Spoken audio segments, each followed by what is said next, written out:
Hi everyone, welcome to Database course. I am Atao and we are about to study database systems in this course. As it is the very first lecture for database systems, so must focus on it as it lays the foundation of our database practical as well as theory portion. So let's begin without wasting any further time. Let's start with the database definition. Well, what's a database? Well, a database is a shared collection of logically related data that is stored to meet the requirement of different users of an organization. Here, the shared collection means the data is common. It is shared with all of the user concurrently, so that's why it's called shared collection. By logically related data here means that the data stored in the collection or the collected data in the database is interlinked and they have some connection at some level within each other. So that's how they are logically related data. If I give you an example of logically related data, so I would give you an example of a student scenario where a student's record is stored on a report where student's date of birth and his age and his date of admission are stored in a sequence manner. So in that way, the student's age and student's the date of admission, they are logically related with each other. That's why they call this why that's why they call this logically related. Now, what are the requirements of different users? By here, the definition gives this meaning of like there are many organizations having different needs and requirements. Like if you go to a domain of a school of or an institute, there you will find they are collecting the data or records of students. And if you go to an organization or a government other institute, employer, organized company, etc., you will find that they are interested in collecting the information of their employees.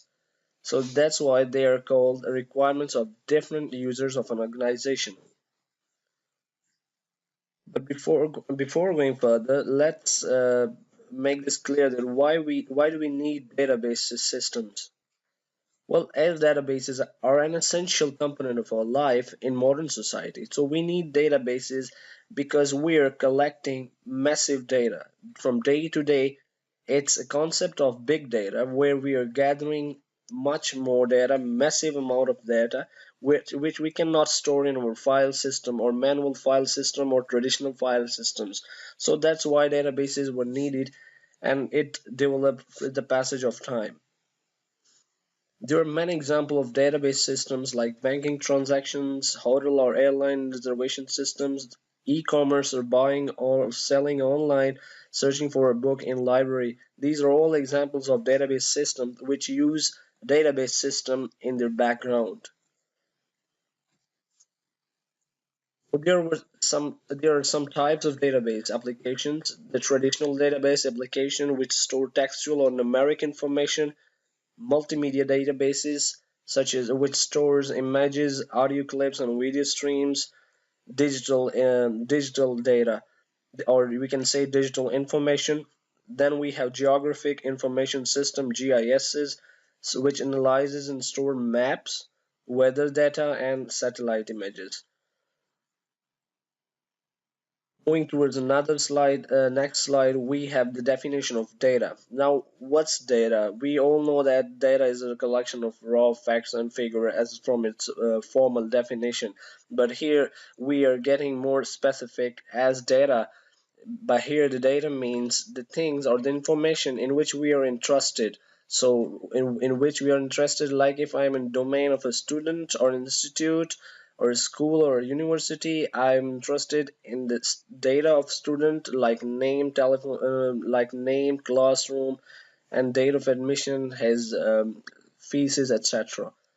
So here the data means that data or information in which we are interested, which are our requirements. A database models a particular real-world subsystem in the computer in form of data called mini-world or universe of discourse. Here, the data collected in the database is logically coherent and designed and populated for a specific purpose. Now there are many other examples. Example of commercial databases can be sales systems, reservation systems like Amazon.com. Then what we have next is a DBMS, management system. A database management system is a collection of programs that enables users to create and maintain a database. It facilitates the process of defining, constructing, manipulating, and sharing databases among various users and applications. It's actually a tool for database which helps a user to make a database so efficiently, having its own advantages, which will be discussed further. Next slide. Other functionalities of DBMS. Well, as I defined the database, here in terms of data type, structures, and constraint, defines the database. Now, these are some pros, or we can say features of a functional DBMS management system, like it defines a database. In terms of data types and structures and constraints. Second, it constructs or loads the database on secondary storage medium. It manipulates the database, means it queries for you, generates reports for you, inserts, deletes, and modifies the contents for you. Concurrent processing and sharing by a set of users and programs, yet keeping all data valid and consistent. Here, the keeping all data valid and consistent means that it has some constraints and restrictions, which are privileges for the user. What's an application? An application program accesses the database by sending queries or requests to the DBMS. It's actually the interface between the database and the user, which helps the user to make some queries, insert, delete, modify, or any other manipulation in the database. So it is done by the DBMS, which also provides the application program. Well, a query here means a query causes some data to be retrieved. A query is like we are interested in gathering some information. It can be a question, it can be an answer, it can be extraction of some data. A transaction may cause some data to be read and some data to be written into the database. Now here is a pictorial form of a whole DBMS system. Here at the top, you can see these are the users or programmers, which programs, the application programs. Here the application program on the next level, it's a top to bottom level approach. On third, we have a DBMS software, and which comprises of the software to process queries or programs and software to access store data, which actually have the access to the main or the real database.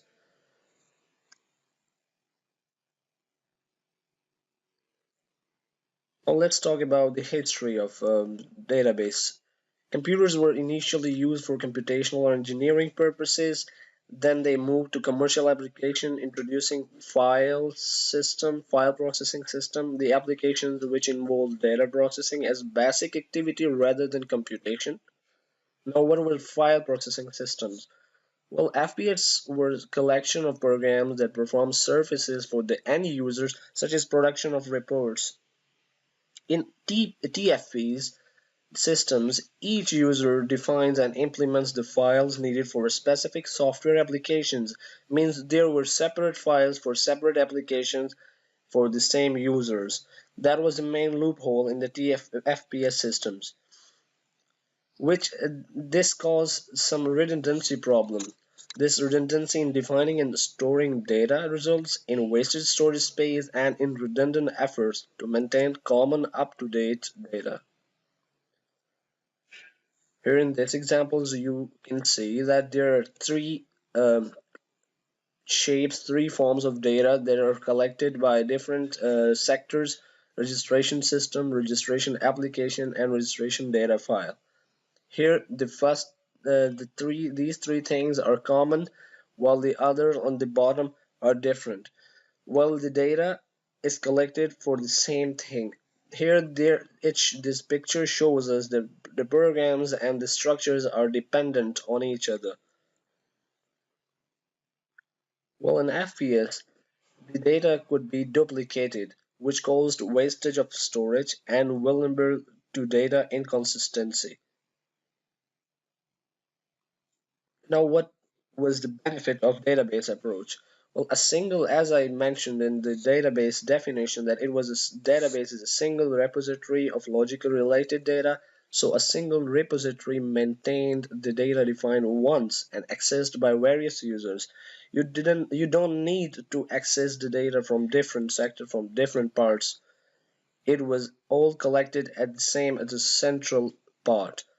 Here in this example, registration system, registration application, the library system, and the examination system, they are all collecting, they all can access the database of a student from one DBMS.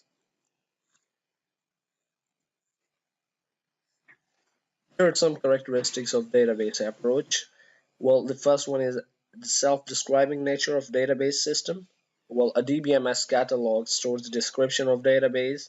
The description is called metadata, which is also called data about data. This allows the DBMS software to work with different databases. Second, insulation between programs and data. Called program data independence allows changing data storage structures operations without having to change the DBMS access programs. Here what it means that this shows logical independency, which means that if you change the program's structures inside in the backend, it won't matter to the application program. It won't change anything to the external or physical level application programs.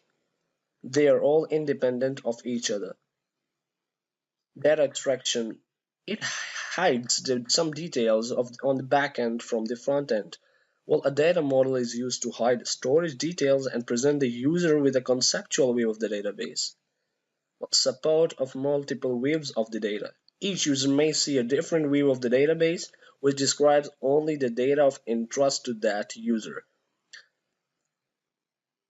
Sharing of data and multi-user transaction processing. One of the important aspects of a database approach allows a set of concurrent users to retrieve and to update the database. Well, now one of the most important approach of database, concurrency control. Now, what's concurrency? Concurrency here means to store having different values for same data or same entity or same record. Within database system guarantees that each transaction is correctly executed or completely aborted. Why not use a DBMS? There are some points which highlights that we should not use a DBMS in some circumstances, in some situations, since a DBMS comes with an overhead cost in like high initial investment in hardware, software, and training. It needs highly initial investment at first time when you start to make a DBMS database. Conversion cost, as you are already in file processing system and you are moving or shifting to a database system, so it will cost you too much. Overhead for providing security, as it's a whole database management system, you need a management system, so it needs security.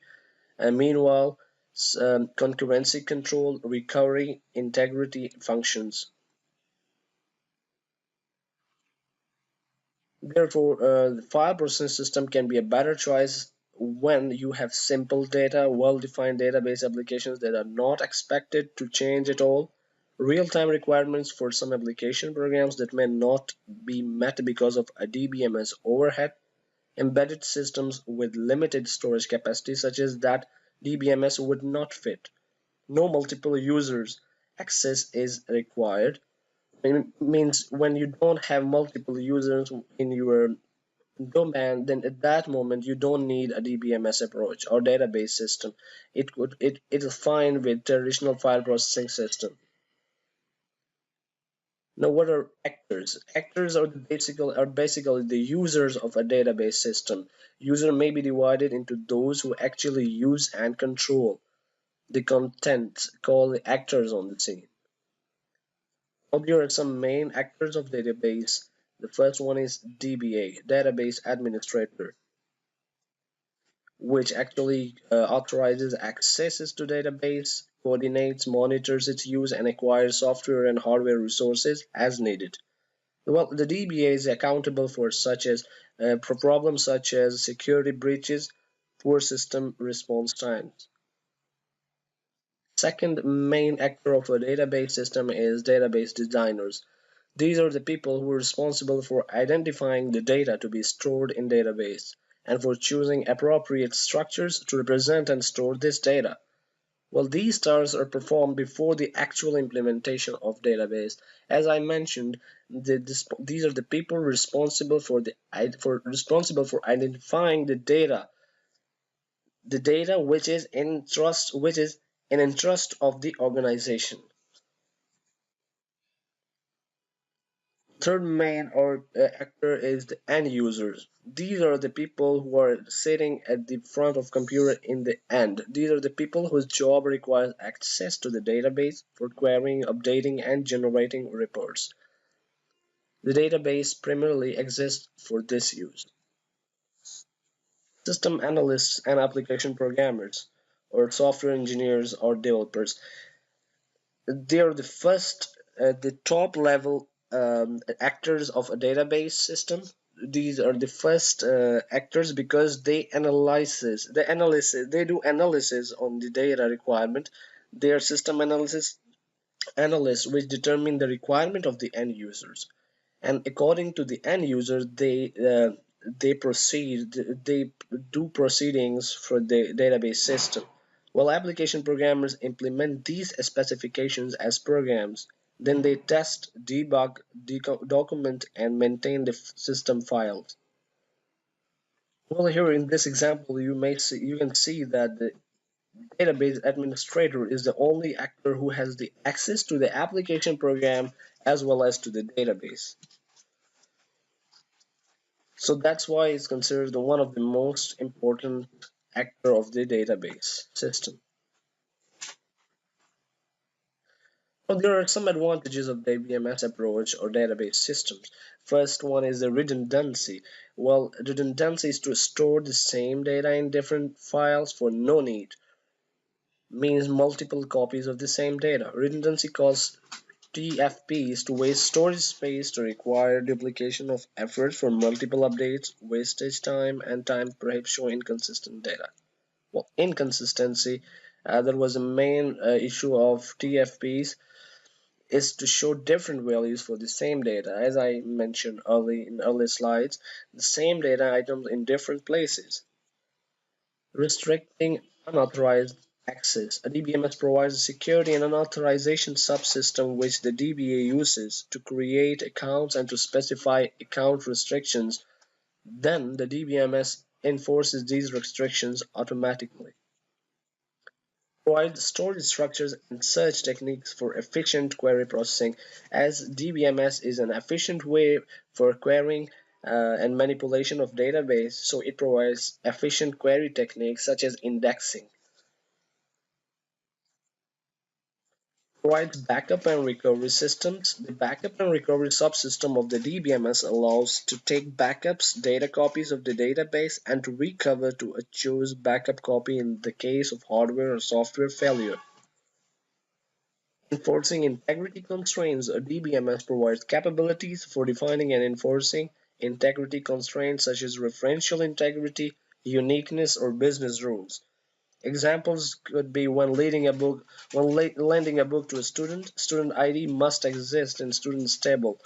Each student ID must be unique, and each grade must be greater than 0 and less than or equal to 100. And so these are the examples of integrity constraints. Well, a DBMS approach reduces application development time. The time needed to develop an application using the DBMS approach is 400 to 600 times faster than a TFP's approach requires. The last and the final advantage of the DBMS approach is flexibility. Well, DBMS allows for some changes to the structure of the database with minimum effect or without affecting the stored data. Well, flexibility, DBMS allows for some changes to the structure of the database with minimum effect or without affecting the stored data and existing application programs. However, in TFP approach, any change in the data structure requires corresponding changes in both file structure and application program. That was all for the database theory. It was all um, up to database initial theory. We will move on to the next slides, next lecture, and the next week. That was all. Thank you. Bye bye.